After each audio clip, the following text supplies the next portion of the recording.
सुप्रभात प्यारे बच्चों, मैं डोली लूना अस्कियम परिवार की ओर से आप सबका हिंदी ऑनलाइन क्लास में स्वागत करती हूँ, अभिनंदन करती हूँ।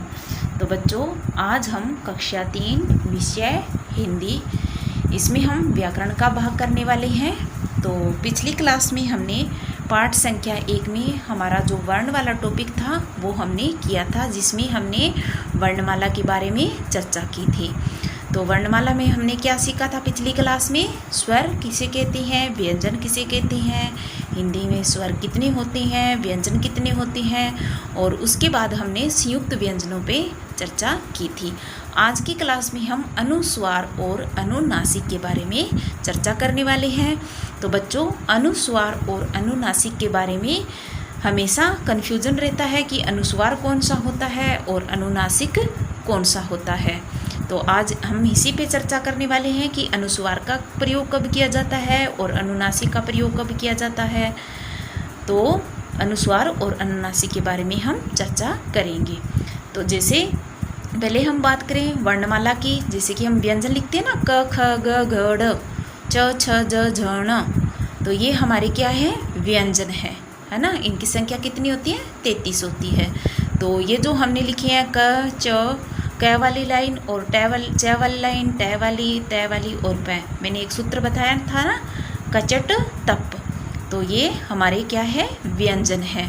तो इनके प्रत्येक लाइन में कितने व्यंजन हैं? 5 व्यंजन है ना। तो इनका जो अंतिम व्यंजन होता है, जैसे क वाली लाइन में क्या है? अड़, और च वाली लाइन में यो, और ट वाली लाइन में हण, और तय वाली लाइन में कौन सा है? न। कौन सा? पंचम वर्ण कौन सा है? न। इनको क्या बोला जाता है? पंचम वर्ण बोला जाता है। वर्णमाला में इन्हें क्या कहा जाता है?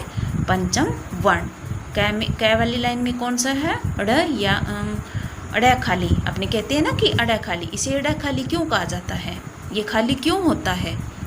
बाकी सब खाली क्यों नहीं होते? तो ये खाली क्यों होता है, तो इस पे भी हम विचार करेंगे। च वाली लाइन में क्या आता है? लास्ट में पंचम वर्ण क्या है? य, और ट वाली में ण, और तय वाली लाइन में पंचम वर्ण कौन सा है? न, और पै वाली जो लाइन है उसका पंचम वर्ण कौन सा है? म। ये जो पंचम वर्ण है, इनका जो उच्चारण हम करते हैं तो कहाँ से ध्वनि निकलती है? नाक से। इनका उच्चारण कहाँ से किया जाता है? नाक से किया जाता है। वैसे तो ये जो स्वारे व्यंजन है, इनका उच्चारण स्थान अलग अलग होता है। जैसे क वाली जो लाइन है, क ख ग घ ढ, ये जो है इसका उच्चारण कहाँ से होता है? कंठ से। क वाली लाइन का उच्चारण कहाँ से? कंठ से। और च छ ज झ ण, इनका ये कौन से व्यंजन होते हैं? ये भी इनका उच्चारण स्थान अलग अलग होता है। तो इसके बारे में हमने चर्चा कर ली थी कि कौन सा व्यंजन किस स्थान से उच्चारित किया जाता है। तो हम बात कर रहे थे पंचम वर्ण की। जो पंचम वर्ण है, इनका उच्चारण कहाँ से होता है? नाक से। तो बच्चों, ये हमारे क्या है? व्यंजन है। तो व्यंजनों की संख्या हिंदी में कितनी होती है? 33 होती है। ठीक है। तो जैसे क ख ग घ ड़, च छ ज झ न, ट ठ ड ढ ण, त थ द ध न, प फ ब भ म, ये जो सारे व्यंजन हैं, ये हमारी वर्णमाला के वर्ण हैं, है ना। तो जो इनके जो पंचम वर्ण हैं, इनका उच्चारण कहाँ से होता है? नाक से होता है। तो हमारे जितने भी व्यंजन हैं, उनके अंदर कौन सा स्वर रहता है? ए स्वर रहता है। जैसे क में कौन सा स्वर है? ए स्वर है। अगर ए स्वर को हम बाहर निकालेंगे तो क के नीचे क्या लगा देंगे? हलंत लगा देंगे। तो हलंत का प्रयोग करेंगे, यानी मैंने जो ये कोमा सा लगाया है, ये क्या है? हलंत है। तो क हलंत धन अ, यानी क जो है हमारा क्या हो गया? ए स्वर बाहर निकलने से स्वर रहित हो गया, यानी बिना स्वर के हो गया। या हम ये कह सकते हैं कि हमारा जो ये क है वो क्या है? आधा है, यानी आधा क भी बोल सकते हैं। तो जहाँ भी आपको किसी भी व्यंजन का आधा रूप दिखाई दे, तो वहाँ आप समझना कि वो जो व्यंजन है वो क्या है? स्वर रहित है। इसी तरीके से देखिए नेक्स्ट, जैसे कि ट है, तो ट के नीचे हमने हलंत लगा दिया। ट इक्वल ट धन सॉरी ट के नीचे हलंत धन अ, यानी जो हमारा ट है वो भी क्या हो गया, स्वर रहित हो गया। और इसके साथ साथ ही हम ये कह सकते हैं कि आधा ट है। जैसे क से क्या बनेगा, जैसे अपने लिखते हैं ना क से कक्कू, कक्कू लिखते हैं ना, तो जिसमें क पहला जो क है वो पूरा है, बीच वाला जो क है वो हमारा क्या है, आधा क है। तो हम कह सकते हैं कि जब किसी व्यंजन के नीचे हलंत लगा है तो उसका मतलब क्या है, वो व्यंजन आधा है। इसी तरीके से जैसे लट्टू, यानी इसमें जो बीच वाला जो ट है उसके नीचे हलंत लगा हुआ है, तो इसका मतलब ये जो ट है वो भी हमारा स्वर रहित है, या हम कह सकते हैं आधा ट है ना। तो इस तरीके से आपने पहचान करनी है कि यानी कोई भी व्यंजन के नीचे हलंत लगाए तो उसका मतलब क्या है, वो व्यंजन स्वर रहित है, या आप ये भी कह सकते हो कि वो व्यंजन जो है आधा है। अगर आपसे कभी कोई पूछे कि जब किसी व्यंजन के नीचे हलंत लग जाता है तो वो व्यंजन क्या हो जाता है, तो आप क्या बताओगे, आधा हो जाता है, या कह सकते हो स्वर रहित हो जाता है।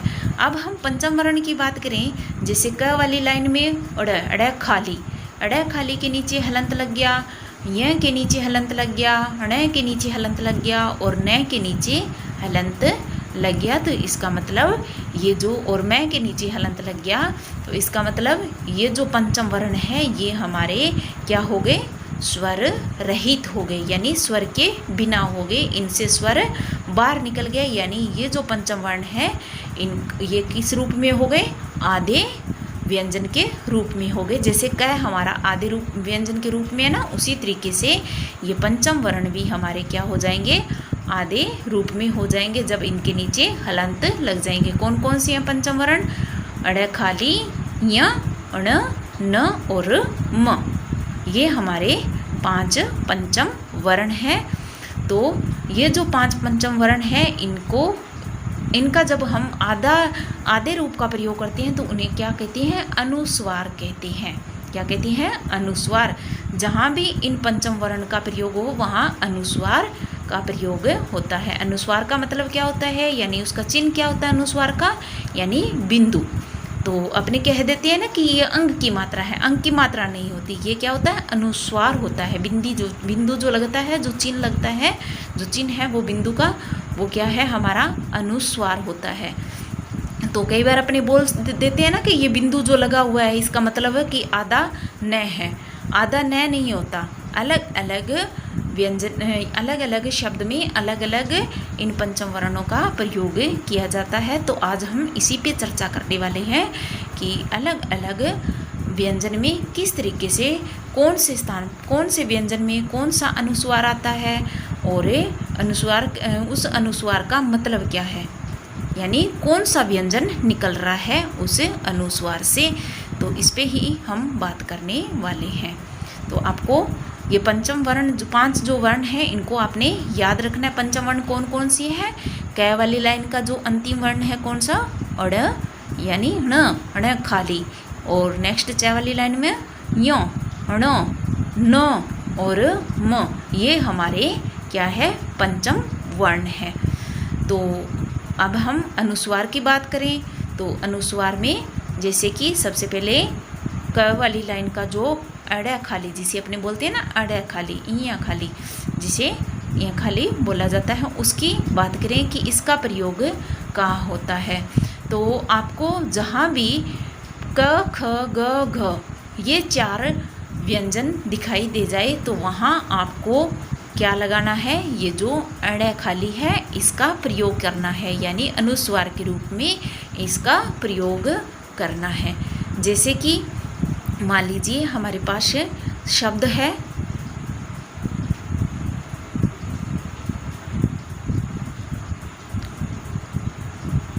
जैसे हमने शब्द लिखा गंगा, गंगा, तो अपने बोलते क्या है, गंगा, गंगा क्या बोलते हैं, गंगा बोलते हैं, है ना।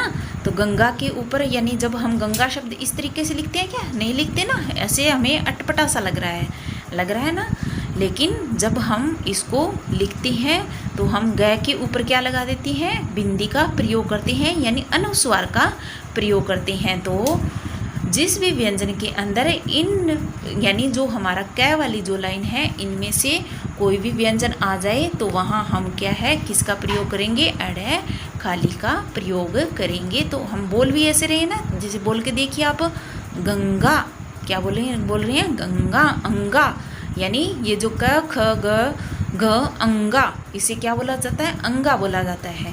अड़े खाली तो हम बोलते हैं, इसको अंगा भी कहा जाता है। क्या कहा जाता है, अंगा। तो अब आप गंगा को बोल के देखिए, गंगा, है ना। तो इस तरीके से हमें प्रयोग कर सकते हैं। अगर हम इस गंगा शब्द में इसका हम शुद्ध रूप कैसे लिखेंगे, गंगा यानी ग के ऊपर अनुस्वार का प्रयोग करेंगे तो ये हमारा क्या बन जाएगा, गंगा, है ना। तो इस तरीके से हमने प्रयोग करना है गंगा शब्द पे। तो बाकी अगर मान लो कुछ और कोई व्यंजन आ जाए इसी लाइन में से, तो उसमें भी हमने किसका प्रयोग करना है, अंगा का प्रयोग करना है। जैसे कंगा हम लिखते हैं ना, कंगा, तो कंगा में भी क्या है, किसका प्रयोग किया जा रहा है, अंगा का प्रयोग किया जा रहा है। तो आई बात समझ में बच्चों। तो इसी तरीके से आपने अंगा का प्रयोग करना है, ठीक है। एक शब्द रहेगा जैसे दंगा, हम लिखते हैं ना दंगा, तो दंगा में भी किसका प्रयोग करना है, अंगा का प्रयोग करना है। यानी द और ग, यानी ग आ रहा है ना, इस आधे वर्ण के अनुस्वार से पहले क्या आ रहा है, ग का प्रयोग आ रहा है। यानी ग किस लाइन में है, देखिए क ख ग, ग हो रहा है ना, किस लाइन से लिया हुआ है व्यंजन, ग, यानी कौन सी लाइन से, क वाली लाइन से लिया हुआ है। तो इसलिए क्या लिखेंगे हम, दंगा, यानी किसका प्रयोग करेंगे, अंगा का प्रयोग करेंगे। अगला है नेक्स्ट हमारा पंचम वर्ण है नी, नैया, नैया क्या है, इसका प्रयोग, नैया का प्रयोग हम कहाँ करेंगे, तो जैसे हमारे पास च छ ज ज न्य, ये हमारी लाइन है। तो च की जो लाइन है, इसका जो लास्ट यानी अंतिम जो पंचम वर्ण है उसे क्या कहा जाता है, य, च छ ज ज न्य। जैसे हम शब्द लिखते हैं चंचल, हम क्या लिखते हैं, चंचल, चंचल लिखते हैं ना, तो चंचल में जो च के ऊपर जो अनुस्वार लगाया जाता है उसका मतलब क्या है, अइया, अइया, अइया जो है वो है ये अलंत यानी आधा अइया का प्रयोग किया गया है, ठीक है। तो आप अगर चंचल को इस तरीके से लिखेंगे तो ये आपका क्या रहेगा, चंचल शब्द शुद्ध माना जाएगा, यानी इसका सही रूप माना जाएगा। अगर आप चंचल में न लगा देंगे तो वो क्या होगा, तो कई बार आपसे कहते हैं ना कि अपने ऐसे मान लेते हैं ना कि जो बिंदी लग गई यानी अनुस्वार लग गया तो अंग की बिंदी लग गई, अपने कह देते हैं ना अंग की बिंदी लगी है, या फिर अपने कह देते हैं कि जो बिंदी लग गया उसका मतलब क्या है, न है। न नहीं होता उसका मतलब हर जगह न नहीं होता, व्यंजन के अनुसार होता है, यानी जिस व्यंजन के आगे वो लगा हुआ है अनुस्वार, तो आपने व्यंजन उसके पिछले वाला व्यंजन देखना है कि वो व्यंजन जो है कौन सी लाइन का है। तो जिस भी लाइन का होगा उस लाइन का जो पंचम वर्ण होगा वही हमारा अनुस्वार में प्रयोग किया जाएगा। जैसे चंचल को हम कैसे लिखते हैं, चंचल, उस तरीके से लिखने हैं। अगर न लगा देंगे तो क्या हो जाएगा हमारा, चंचल, चंचल, इस तरीके से लिखे थे ये हमारा क्या होगा, रोंग होगा, यानी गलत हो जाएगा, सही नहीं माना जाएगा, ठीक है। तो ये आपने ध्यान में रखना है कि अगर आपको चंचल को पूर्ण रूप में लिखना हो तो आप कैसे लिखोगे। अगर आपका चंचल इस तरीके से लिखा हुआ आ जाए तो वो आपका चंचल शब्द शुद्ध रहेगा, ठीक है। और अब हमारा अगला पंचम वर्ण कौन सा होगा, क वाली लाइन हो गई, च वाली लाइन हो गई। नेक्स्ट कौन सी लाइन होती है, कचट, यानी ट वाली लाइन। जो ट वाली लाइन है उसका पंचम वर्ण कौन सा होगा, ण, है ना, ट ठ ड ढ ण, है ना, अपने ऐसे बोलते हैं ना, ट ठ ड ढ ण। तो ये जो हण है हमारा जो पंचम वर्ण है, इसके नीचे अगर हलंत लग जाए तो वो भी हमारा क्या हो जाएगा, स्वर रहित हो जाएगा। जैसे हम लिखते हैं पंडित, क्या लिखते हैं, पंडित, ये जो हमने ण लगाया है इसका मतलब ये ण जो है हमारा स्वर रहित है। तो इसको हम इस रूप में भी लिख सकते हैं पंडित को, और इसके ऊपर अनुस्वार का प्रयोग करके भी हम पंडित शब्द को लिखते हैं। लिखा हुआ देखा भी होगा आपने, है ना। पंडित शब्द को कैसे लिखते हैं, अनुस्वार का प्रयोग करके भी लिख सकते हैं, यानी पै के ऊपर अनुस्वार का प्रयोग करेंगे। तो अब देखिए पंडित, पंडित में जो हमारा ण है यानी आधा पंचम वर्ण है, तो उसका जो नेक्स्ट वाला जो व्यंजन है वो कौन सा है, ढ, है ना। ट ठ ड सॉरी ड ट ठ ड, है ना, ड है। तो ड के आगे हम जो पंचम वर्ण का यानी आधे व्यंजन का प्रयोग करेंगे तो वो अनुस्वार रहेगा ण। ण अनुस्वार से हमारा क्या बनेगा, पंडित। अनुस्वार लगाने से क्या बनेगा, पंडित शब्द बनेगा। यानी पै के ऊपर हमने अनुस्वार का प्रयोग कर लिया। तो इस अनुस्वार का मतलब क्या हुआ, यानी जो हमारा जो अनुस्वार है वो कौन सा वर्ण है, ण वर्ण है। यानी पंचम ट वाली लाइन का जो पंचम वर्ण है वो रहेगा। अगर हम पंडित यानी न लगा देंगे, आधा न लगाएंगे तो वो हमारा गलत हो जाएगा। यानी हम ऐसे नहीं कह सकते कि पंडित, पंडित न का प्रयोग नहीं करेंगे। ठीक है बच्चों, तो ये हो गया हमारा ट वाली लाइन का पंचम वर्ण। अगला कौन सा होता है, ट वाली लाइन के बाद कौन सी लाइन होती है हमारी, कचट तप। मैंने सूत्र बताया था ना, कचट तप से आप वर्णमाला का क्रम याद रखोगे। कचट तप यानी अब कौन सी लाइन आ रही है हमारी, तय वाली लाइन आ रही है ना। तो तय वाली लाइन का अंतिम वर्ण कौन सा होता है, पंचम वर्ण न होता है। तो जैसे हम लिखती हैं त थ द ध न, तो इसमें हमारा जो न है वो हमारा पंचम वर्ण रहेगा। जैसे हम शब्द लिखते हैं दंत, है ना, दंत क्या लिखते हैं, दंत यानी दांत की बात हो रही है, दंत। तो इसमें देखिए जो पंचम वर्ण आधा वर्ण का प्रयोग किया गया है, उसका जो लास्ट वाला जो व्यंजन है वो कौन सा है, तय है, यानी तय वाली लाइन का है। तो इसलिए यहाँ हम किस पंचम वर्ण का, किस अनुस्वार का प्रयोग करेंगे, न अनुस्वार का प्रयोग होगा। किसका होगा, न अनुस्वार का। तो जैसे हम लिख रहे हैं दंत, है ना, दंत लिख दिया। और कौन सा शब्द लिख सकते हैं हम, जैसे कि हम लिखते हैं नंद, नंद लिखते हैं ना, नंद बाबा, नंद। तो नंद में भी देखिए न और द और द के न के ऊपर क्या लगाते हैं, हम अनुस्वार का प्रयोग करते हैं। तो क्या बन गया, नंद बन गया, है ना। तो इसमें द जो है वो हमारा तय वाली लाइन का रहेगा, है ना। तो इसी तरीके से आपने ये ध्यान में रखना है कि कौन सी लाइन का जो है हमारा पंचम वर्ण आ रहा है यानी अनुस्वार आ रहा है, तो अनुस्वार के बाद कौन सी लाइन का जो व्यंजन है वो प्रयोग में हुआ है, तो उसी के आधार पे आपने अनुस्वार लगाना है। ठीक है बच्चों, तो जैसे त थ द ध, ये अगर आपको व्यंजन मिल जाए तो आपने कौन से अनुस्वार का प्रयोग करना है, न अनुस्वार का प्रयोग करना है। तो न अनुस्वार का आप प्रयोग करेंगे, यानी न के नीचे हलंत लगाए, यानी आधे न का प्रयोग होगा। जहाँ भी आपको ये त थ द ध ये व्यंजन लिखे हुए मिले उस अनुस्वार से पहले, तो आप बेझिझक होकर क्या कर दोगे, न का प्रयोग कर दीजिएगा। हर लाइन में आप न का प्रयोग नहीं करेंगे, यानी न अनुस्वार नहीं मान सकते।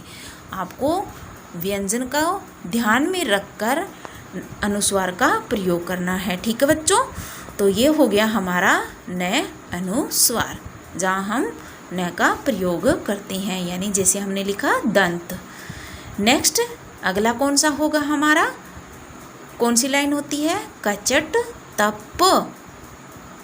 कचट तप यानी तय वाली लाइन हो गई। तो अगली लाइन कौन सी होगी, पै वाली लाइन। तो पै वाली लाइन में अंतिम वर्ण कौन सा होता है, यानी पंचम वर्ण कौन सा होता है, मैं होता है।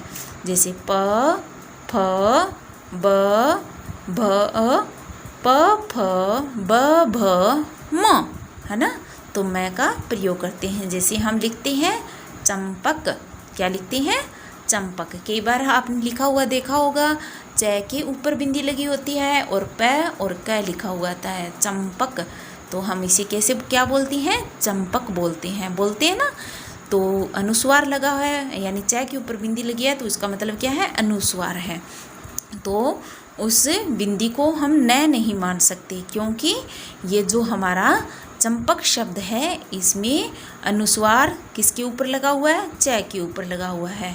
और अनुस्वार के बाद हमारा कौन सा व्यंजन है? कौन से व्यंजन की कौन सी लाइन से लिया हुआ है? प वर्ग से लिया हुआ है। कौन से वर्ग से? प वर्ग से। तो प वर्ग का अंतिम वर्ण कौन सा है? म है। तो इसका मतलब, इस अनुस्वार का मतलब क्या है?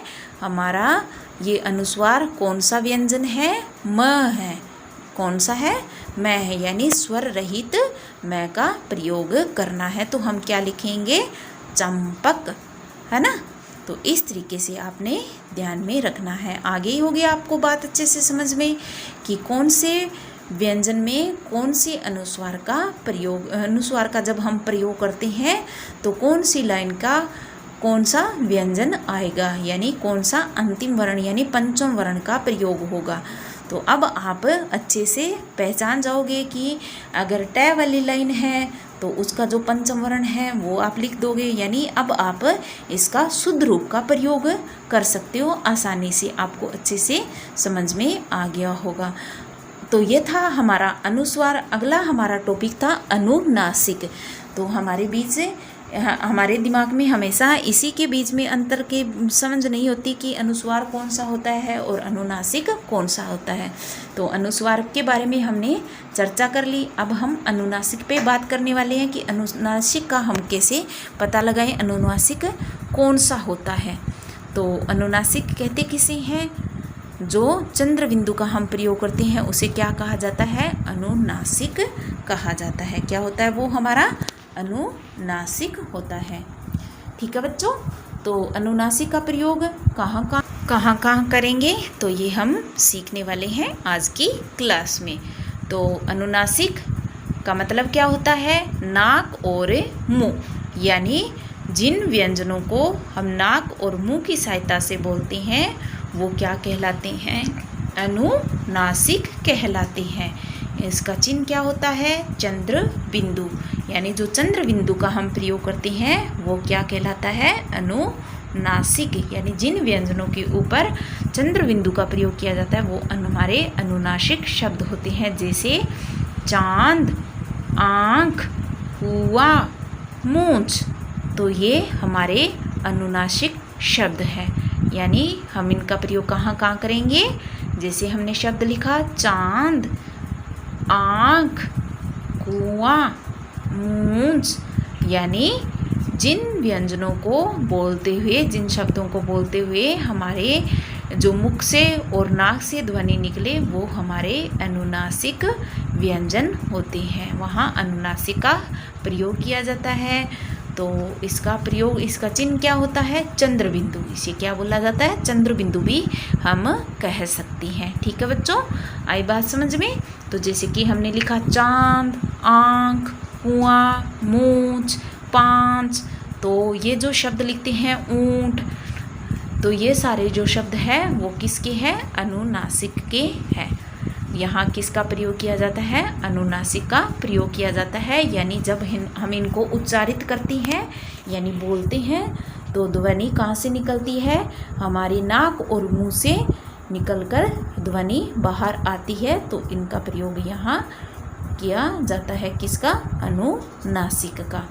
ठीक है बच्चों, तो ये आपके अच्छे से समझ में आ गया होगा अनुनासिक और अनुस्वार के बारे में। तो बच्चों, आपको अनुनासिक और अनुस्वार के बीच का अंतर अच्छे से समझ में आ गया होगा।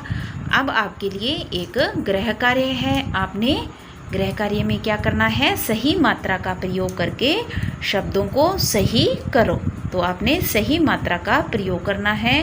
जैसे मैंने लिखा हुआ है फांसी, गट्टा, सदेश, कुआ, काटा, बद्दर, बाट, मस्सा, चांदनी, अगूर, माँ, कग्गी, पप, चंचल, संपर्क और चंगा। ये जो शब्द है ये आपके क्या है, गृह कार्य का वर्क है। तो इसे आपने कंप्लीट करना है, यानी सही मात्रा का प्रयोग करना है कि कहाँ अनुस्वार का प्रयोग होगा और कहाँ अनुनासिक का प्रयोग होगा। तो बच्चों आप इसे गृह कार्य को पूरा कर लीजिएगा अपनी हिंदी नोटबुक में। तो हिंदी के नोटबुक में इसे आपने लिखना है। जैसे यहाँ फारसी शब्द लिखा हुआ है तो इसके ऊपर आप क्या लगाओगे, अनुस्वार का प्रयोग करोगे या अनुनासिक का प्रयोग करोगे। तो हमने जो ये लेसन पढ़ा है अनुस्वार और अनुनासिक पे हमने जो चर्चा की है उसी के आधार पे आपने इन प्रश्नों का उत्तर देना है। जैसे हम फारसी शब्द में क्या लगाएंगे, किसका प्रयोग करेंगे, अनुनासिक का प्रयोग करेंगे। किसका, चंद्र बिंदु का प्रयोग करेंगे। तो क्या बन गया हमारा, फांसी। जैसे घट्टा लिखा हुआ है तो क्या बनेगा यहाँ, घंटा। क्या बनेगा, घंटा। तो इस तरीके से आपने इन शब्दों को पूरा करना है, यानी ये आपको जो मैंने गृह कार्य दिए हैं इसे आप अच्छे से कंप्लीट कर लीजिएगा। ठीक है बच्चों। तो घंटा कैसे शब्द लिखा जाता है, घंटा लिखा जाता है ना। ट वाली लाइन का जो पंचम वर्ण होगा वो क्या होगा, अणय होगा, है ना। तो कैसे लिखेंगे हम, घंटा। न नहीं होगा, इससे अनुस्वार का प्रयोग कर रहे हैं। जो अनुस्वार बिंदु जो लगाया है हमने, अनुस्वार लगाया है, इसका मतलब न नहीं होगा, यह क्या होगा, अणय होगा। ठीक है बच्चों, बाय।